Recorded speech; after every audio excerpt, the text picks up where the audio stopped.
Welcome to 5 Minutes to Learn with Michael Reisinger. I'll go ahead and get right into it. So the word empowerment, I think, is a popular term that is being used, especially in the last 5 to 10 years. I've been seeing it come up quite a bit in, organizational, continuous improvement, culture, leadership. There's a lot of influencers out there. People are talking about it on podcasts.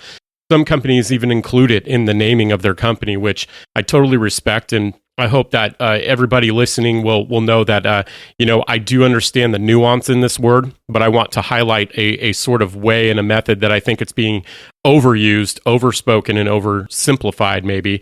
Some background story. I have a lot of experience in enterprise transformation, rolling out, new projects, rolling out leadership programs, training sessions, teaching on lean principles and the like. And something that's often talked about is empowerment. And what I have learned in my own experience as an employee and now a business owner is that people, generally speaking, and myself especially, just because I know my experience with life, we come with power.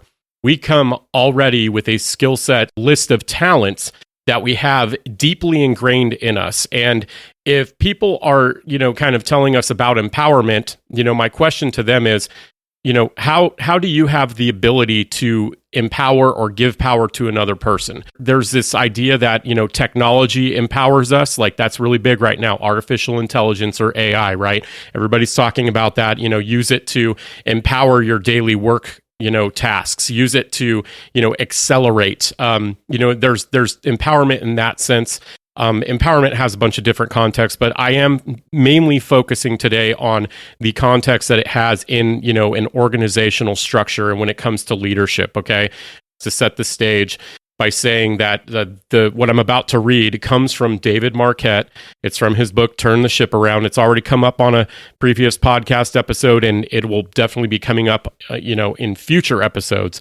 But I wanted to kind of offer this just so that you can use discernment and be careful when you hear that word empowerment being used. So in the end of the book, and spoiler alert, if you're planning to read this book, just stop listening. Go ahead and go read it. It's amazing. But this book is based on David's leadership experience in the Navy.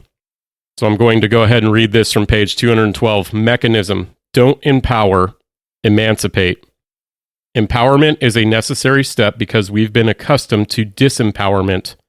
Empowerment is needed to undo all of those top-down, do what you're told, be a team player messages that result from our leader-follower model. But empowerment isn't enough in a couple of ways. First, empowerment by itself is not a complete leadership structure. Empowerment does not work without the attributes of competence and clarity. Second, empowerment still results from and is a manifestation of a top-down structure.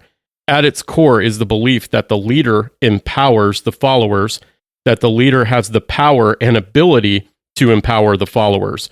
We need more than that because empowerment within a leader-follower structure is a modest compensation and a voice lost compared with the overwhelming signal that you are a follower. It is a confusing signal. What we need is release or emancipation. Emancipation is fundamentally different from empowerment. With emancipation, we are recognizing the inherent genius, energy, and creativity in all people and allowing those talents to emerge. We realize that we don't have the power to give those talents to others or empower them to use them, only the power to prevent them from coming out.